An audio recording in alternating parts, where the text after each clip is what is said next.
Shalom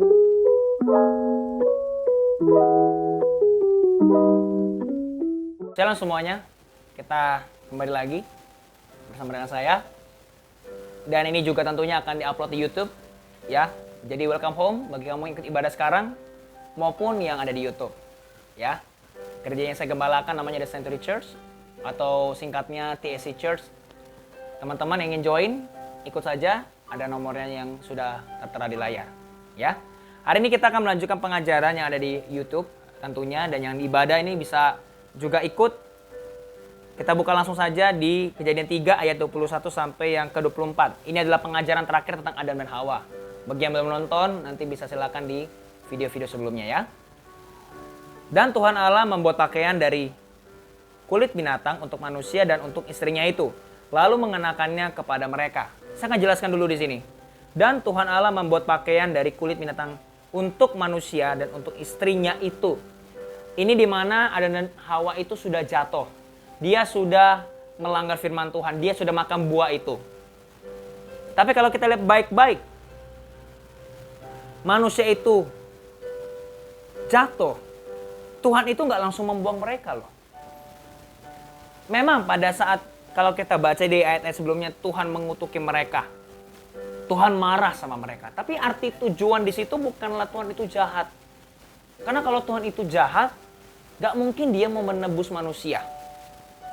Nah demikianlah kalau kita sedang berpacaran maupun yang sedang single.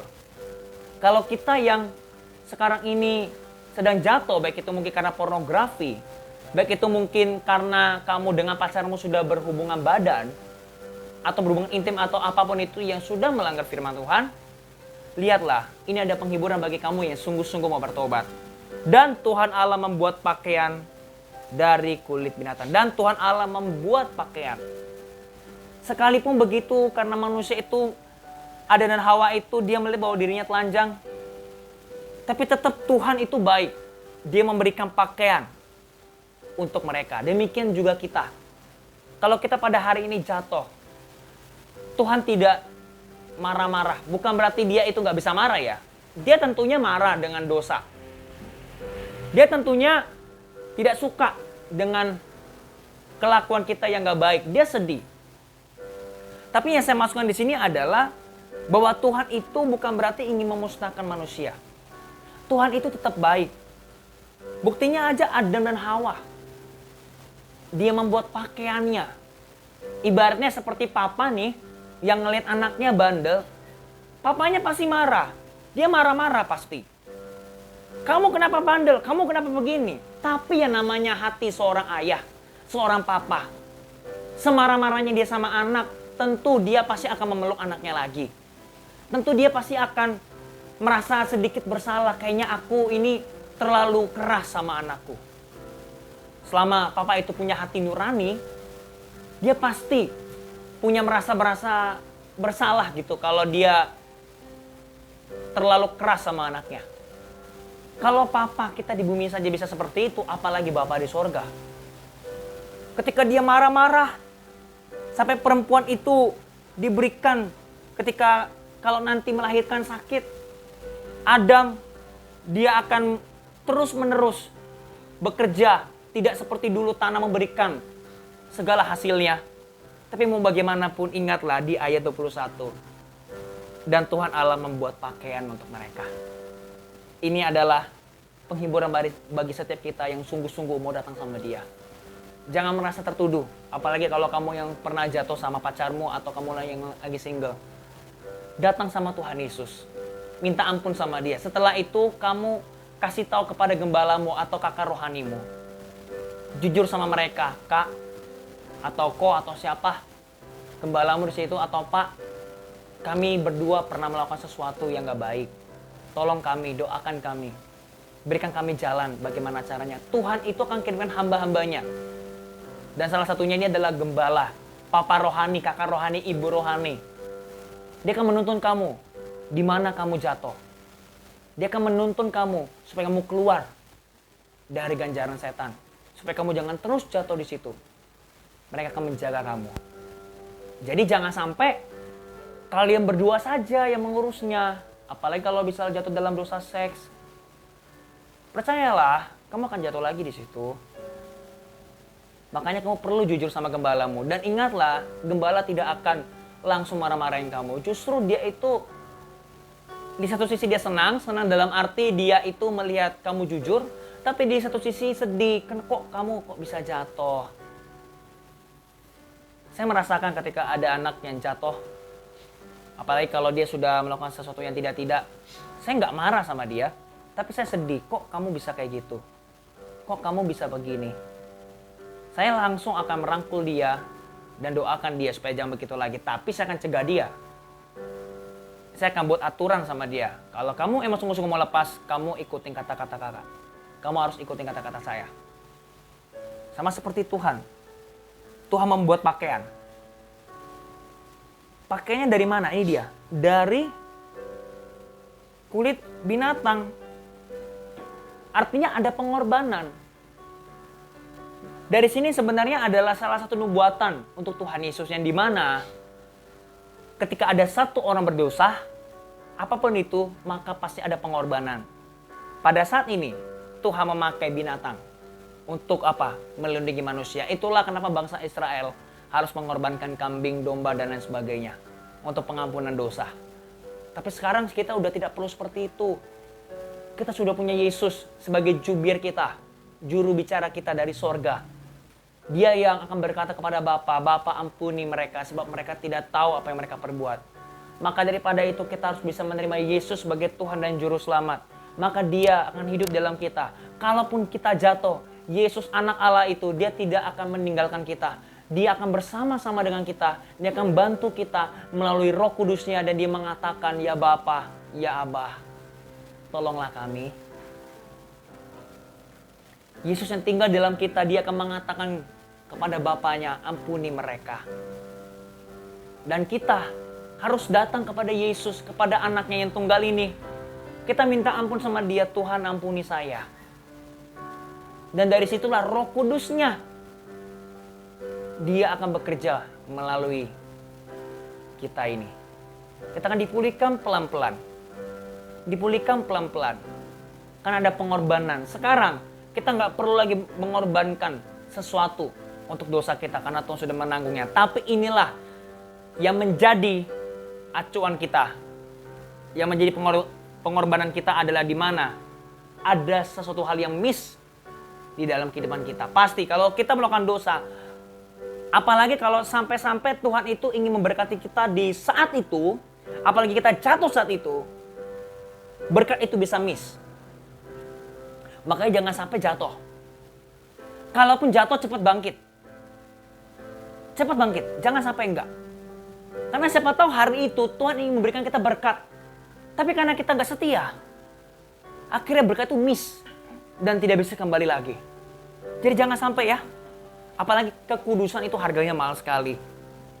Sekalipun memang Tuhan itu mengorbankan diri di kayu salib, bukan berarti kita tuh bebas dari dosa. Dalam arti kita itu seenak-enaknya gue aja lah berbuat dosa, tidak bisa. Seenak-enaknya lah gue sama pacar gue, gak bisa. Kalau pengen pernikahan kudus harus ada pacaran kudus. Kalaupun yang sudah jatuh, ingatlah ada pengampunan dosa. Tapi jangan sampai begitu lagi. Ngomong sama kakak rohanimu, ngomong sama papa rohanimu, gembalamu. Dia akan menuntun kamu di jalan yang benar. Ya? Dan Tuhan Allah membuat pakaian dari kulit binatang untuk manusia dan untuk istrinya. Lalu mengenakannya kepada mereka. Mengenakannya. Tuhan yang mengenakannya. Tuhan itu nggak ngomong begini. Ini gua udah ada baju, pakai sendiri. Enggak. Tuhan sendiri yang mengenakan kepada mereka. Betapa rendah hatinya Tuhan Yesus itu. Artinya ketika kita jatuh, dia bisa saja suruh malaikatnya aja. Tapi ini enggak. Dia datang sendiri. Dia akan peluk kita sendiri. Dia akan pulihkan dengan tangannya sendiri. Dia bisa saja lewat malaikatnya. Dia bisa saja lewat dari berbagai cara. Tapi kalau kita lihat baik lalu mengenakannya kepada mereka, itu artinya dia sangat mengasihi manusia. Hai kamu anak muda, jangan sampai kamu jatuh lagi. Kalau kamu jatuh, bangkitlah lagi. Ingat, Tuhan itu baik. Lihatlah. Dan Tuhan Allah membuat pakaian dari kulit binatang untuk manusia dan istrinya lalu mengenakan kepada mereka. Ayat yang ke-22, Berfirmanlah Tuhan Allah, sesungguhnya manusia itu telah menjadi seperti salah satu dari kita. Kita di sini ini bicara tentang Allah Tritunggal, ya. Tahu tentang yang baik dan yang jahat. Maka sekarang jangan sampai ia mengulurkan tangannya dan mengambil pula dari buah pohon kehidupan itu dan memakannya, sehingga ia hidup untuk selama-lamanya. Lalu Tuhan Allah mengusir dia dari Taman Eden supaya ia mengusahakan tanah dari mana ia diambil. Ia menghalau manusia itu dan di sebelah timur Taman Eden ditempatkannya lah beberapa keruk dengan pedang yang bernyala-nyala dan menyambar-nyambar untuk menjaga jalan ke pohon kehidupan. Rasa-rasanya kok Tuhan jahat ya? Rasanya kok, apalagi kan tadi kan di sini kan dituliskan jangan sampai orang-orang ini, Adam dan Hawa ini makan pohon kehidupan. Ya kan? Sehingga ia hidup untuk selama-lamanya. Loh kok begitu ya? Harusnya kan berarti kalau misalnya, kalau secara logikanya nih, kalau kita makan, Adam dan Hawa itu makan, kan nanti jadi selama-lamanya lagi, kekal lagi. Nggak usah lagi seperti sekarang. Ya kan? Kadang-kadang kita tuh sama Tuhan itu berpikir, aduh kayak Tuhan tuh jahat banget. Masa kita cuman aja nggak boleh? Masa kita begini aja nggak boleh? Aduh terlalu banyak ini deh. Aduh kalau ngomong sama gembala, kalau ngomong sama Pak Pendeta atau kakak rohani, Papa rohani, aduh rasanya nanti nggak boleh ini, nggak boleh itu, nggak boleh nonton bioskop, nggak boleh ini. Nggak begitu kawan-kawan. Nggak salah kok kalau kita nonton bioskop. Yang salah itu ketika kamu nonton bioskop, kamu pegang-pegangan. Yang cowoknya menjalar kemana-mana, itu yang nggak boleh. Nggak apa-apa kok kamu punya baju atau celana seperti zaman sekarang, boleh. Tapi lihat, kalau kamu emang berharga, tubuhmu itu berharga, jangan sampai semuanya terbuka.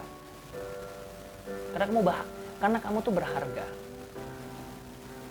Nah kenapa Tuhan mengusir mereka Adam dan Hawa dan gak boleh makan lagi? Gini, kalau Adam dan Hawa makan lagi, dia belum ditebus, otomatis dia ini tidak bisa ditebus. Adam dan Hawa itu tidak bisa ditebus lagi. Akhirnya dia ini, manusia ini sama dengan si Lucifer.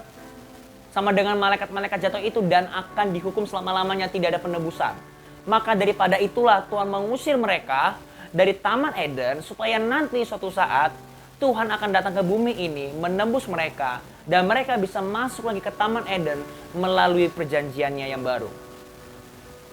Itu tujuan Tuhan. Sama seperti kita sekarang. Kalau Tuhan gak suruh ini, gak suruh itu, bukan berarti dia jahat. Bukan berarti dia kuno. Siapa yang menciptakan kata-kata yang gokil? Siapa yang menciptakan kata-kata yang bisa viral? Kan dia Tuhan. Dia bisa saja mengatakan kepada kita semua, apalagi orang-orang yang sombong. Gue punya HP ini loh, gue punya ini dan itu loh. Tuhan aja bisa ngomong. Sebelum kamu punya, aku sudah pakai. Kamu sombong sekali. Baru begitu aja udah sombongnya bukan main. Dia bisa aja seperti itu. Tapi dia tidak seperti itu. Kita harus tahu rancangan dia. Ketika kita sudah dipulihkan Tuhan, kita diampuni. Kita harus dengar-dengaran sama dia. Jangan jenuh ketika kita tidak mendapatkan sesuatu dari Tuhan Yesus. Jangan jenuh ketika kita itu sedang menunggu pasangan kita. Jangan jenuh kalau kita ini sedang bosan. Kalaupun kamu jenuh, carilah berbagai hal yang positif.